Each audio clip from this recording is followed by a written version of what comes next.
आज तो लोकतंत्र को जो खतरा है, जिस वोटर लिस्ट से खतरा है, उस पर चर्चा होनी चाहिए। औरंगजेब कहाँ से लाला के हर बार एक नई चीज आ जाती है। बात तो सही है दौड़ना तो पड़ता है। लोकतंत्र में वोटर लिस्ट को क्यों नहीं देखा जा रहा? हम क्यों जाए 300 साल पहले? आज प्रॉब्लम क्या है? सबसे बढ़िया मुद्दा ये होना चाहिए कि युवाओं को रोजगार है कि नहीं। इस तरह के आरोप अगर आप लगाएंगे तो मुझे लगता है आप मेरे स्टूडियो से बाहर चली जाएंगे। मैंने आपको औरंगजेब पर बहस करने के लिए बुलाया था, आपको पता या नहीं है? मुझे मालूम है, इसके मुद्दों पर बात करिए। छोड़ दीजिए, इस तरह से औरंगजेब का नाम लेकर चर्चा को भटकाइए।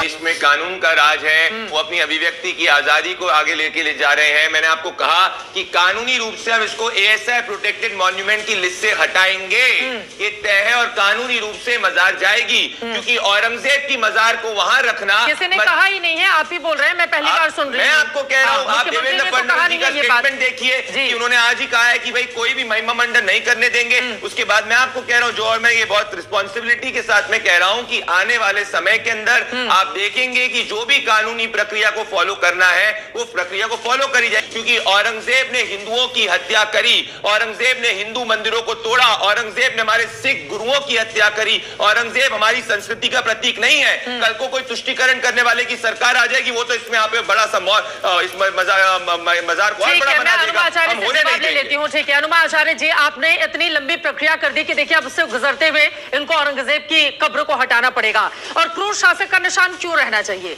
यही बात बार बार वीएचपी और बजरंग दल के साथ ही बीजेपी के कुछ नेताओं की जुबान से भी सुनी जा रही है। चित्रा जी, आपको और सभी पैनलिस्ट को नमस्कार। मैं ये सोच रही हूँ कि ये जो डिस्कोर्स बदला गया है, ये क्या क्या छुपाने के लिए बदला गया होगा। वोटर लिस्ट घोटाला जिसके ऊपर ये मांगा जा रहा है, ईसीआई से बार बार पूछा जा रहा है, उस पर कोई जवाब नहीं आ रहा, ना उस पर संसद में बहस हो रही है। दूसरे, पिछले ही हफ्ते एक गुणवत्ता की, वैश्विक वायु गुणवत्ता की रिपोर्ट आई है जिसमें भारत 20 शहरों में, भारत के 13 शहर हैं और दिल्ली विश्व की सबसे प्रदूषित राजधानी है, और बर्निहाट जो असम का है वो सबसे प्रदूषित शहर है।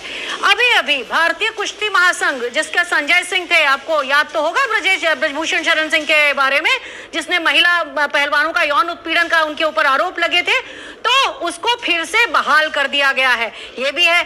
फिर एक दैनिक जागरण के पत्रकार है राघवेंद्र वाजपेयी, उनकी हत्या हो गई है। तो इन सब चीजों को, और खास तौर पे जो स्टॉक मार्केट गिरता चला जा रहा है पिछले 4-5 महीने से, एक आध दिन थोड़ा उठता है और उसके बाद फिर गिर जाता है, आप जो, और हमारे जैसे लोगों के पैसे चले गए। तो ये सारे डिस्कोर्स बदले सिर्फ इसलिए जा रहे हैं कि सरकार हर मुद्दे पर फेल है।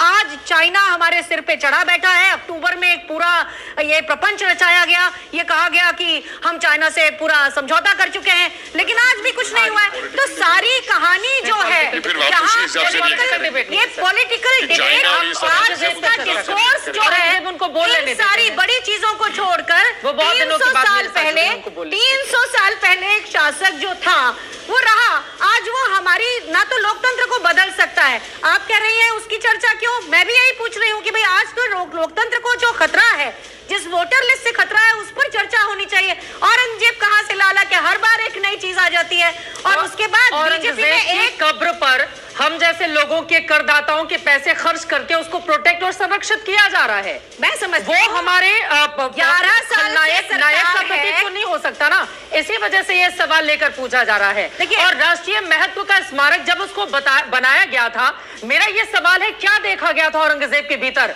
वो राष्ट्रीय महत्व में इतना ज्यादा महत्वपूर्ण क्यों हो गया? अनुमा आचार्य जी, ठीक है, आपने अपने मुद्दे रख लिए हैं, इसका जवाब देंगे बीजेपी के प्रतीक जी। लोकतंत्र में वोटर लिस्ट को क्यों नहीं देखा जा रहा? हम क्यों जाए 300 साल पहले? आज प्रॉब्लम क्या है? अब मुझे समझ में आ रहा है कि बीजेपी तीसरी बार सरकार इसलिए बना रही है ना मैम, क्योंकि जब हम गणित का पेपर देने के लिए जाते हैं उसमें हिंदी लिख के नहीं आते हैं। आज हमारा सब्जेक्ट है, मैम सुन लीजिए, आज हमारा जो सब्जेक्ट है वो औरंगजेब का है। आज हमारा सब्जेक्ट औरंगजेब का है। आज हमारा सब्जेक्ट औरंगजेब का है, और मुझे लगता है कि जिनके पास तथ्य और तर्क होंगे वो औरंगजेब पर बहुत बेहतर बोल पाएंगे।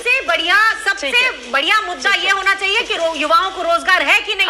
हमारा ये पिछले 11 सालों से आप लेकर जनता के बीच जा रही हैं, स्टूडियो में भी ले आ रही हैं, जनता के बीच जा रही है, फिर भी वो जीत रहे हैं, फिर भी वो जीत रहे हैं। एक बात कहना चाहती हूं, यानी कि रोजगार के मुद्दे पर उनकी बातों को ज्यादा सुना जा रहा है ना। अगर तीसरी बार मोदी प्रधानमंत्री बन रहे हैं तो औरंगजेब पर वापस लौटे, औरंगजेब पर वापस लौटे, एक 30 सेकंड में देना चाहती हूँ। जिस दिन ताबूत घोटाला, जिस समय वहाँ संसद में डिस्कस होने वाला था, उस दिन जब वहाँ पर आतंकवादी महाराष्ट्र की जनता ने आपका क्या हाल बना दिया, और आज भी आप सब्जेक्ट पर नहीं बात करेंगे। मैम बताइए, अब मुझे तो मतलब फिर कांग्रेस के लोग बुरा मान जाते हैं अनुमाचार्य जी। मैं अपने सब्जेक्ट से भटकने नहीं दे सकती, मैं अपने सब्जेक्ट से भटकने नहीं दे सकती।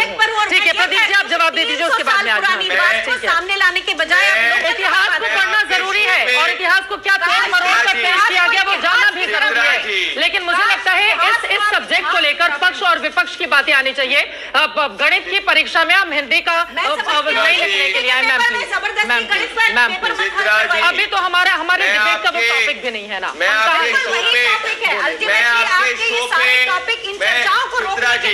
सारी चर्चाओं को रोकने के लिए एक सेकंड प्रदीप भंडारी जी, प्रदीप जी एक सेकंड, बस प्रदीप जी एक सेकंड।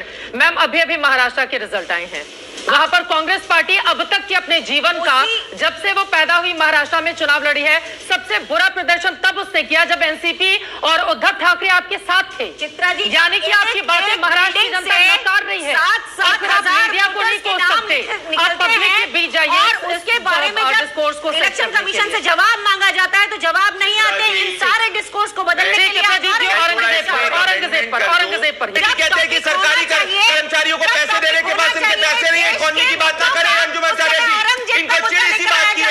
चिल्लाने से कोई देखिए मैं इनके बीच में नहीं बोल रहा था, ये बोलना चालू हो गई, मैंने इनको एक्सपोज करा। नहीं बदल सकते आप, यहाँ सिर्फ संजय राउत जो औरंगजेब के खिलाफ बोलते थे उनको तालिबान एबीपी न्यूज के स्टूडियो में मैम ये बहुत गलत आरोप है, और अगर इस तरह के आरोप अगर आप लगाएंगे तो मुझे लगता है आप मेरे स्टूडियो से बाहर चली जाइए। आप यहाँ पर एडिटर बनने की कोशिश मत कीजिए, आप यहाँ पर एडिटर बनने की कोशिश मत कीजिए। हमारे लिए रजनीश आहूजा है हमारे एडिटर, जो बता है उनकी सामर्थ्य पूरी है कि हम किस मुद्दे पर यहाँ पर डिबेट करेंगे, किस मुद्दे पर नहीं करेंगे। प्लीज मुझे लग रहा है अनुमाचार्य जी, सब प्लीज कपिल जी प्लीज, ये बहुत गलत बात है अनुमाचार्य जी। मुझे लग रहा है कि आपने तय कर रखा है कि आप हमारे डिबेट को बिगाड़ने के लिए यहाँ पर आएंगे। रिजाइन करिए कर्नाटक कि मुझे लगता है जब देखो ये देश के वोटर कब जाने आते हैं। राहुल गांधी वियतनाम में वेकेशन करने जा रहे हैं। राहुल गांधी से मैंने बताया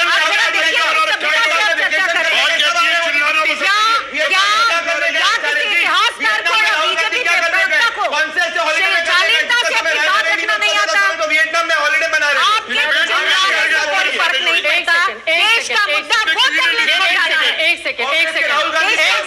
ये बहुत गलत बात है। प्लीज दोनों तरफ से, ये किसी पार्टी की रैली नहीं चल रही है, ये किसी पार्टी की रैली नहीं चल रही है। अगर आपसे तमीज से पेश आया जा रहा है तो उसी तमीज से आपको जवाब भी देना होगा। मेरे साथ तमीज से पेश आएंगे मैम, प्लीज ये धमकी किसी और को दीजिएगा। अनुमा जी ये धमकी किसी और को, अनुमा जी ये धमकी किसी और को, यहाँ पे चित्रा त्रिपाठी के ऊपर नहीं चलेगा। प्लीज मैम ये धमकी किसी और को, मैम ये धमकी किसी और को दीजिएगा। यहाँ पर पॉलिटिकल पार्टी, मैंने आपको औरंगजेब पर बहस करने के लिए बुलाया था, आपको पता या नहीं है? मुझे मालूम है। फिर क्यों आप लेकर आ रही है दूसरे मुद्दे, फिर क्यों लेकर कोई मुद्दा देश का है, वो आक्रांता है छत्रपति शिवाजी के साथ, हमारे तमाम नायकों के साथ किस तरह का व्यवहार किया उस पर अगर डिस्कशन हो रहा है। कांग्रेस पार्टी को दर्द हो रहा है, कोई दर्द नहीं हो रहा है, बोलने के लिए बिल्कुल दर्द हो रहा है। आपको नहीं बोलने दूंगी मैं, डिस्कोर्स लहर भटक नहीं करना चाहते, बिल्कुल हम तय करेंगे।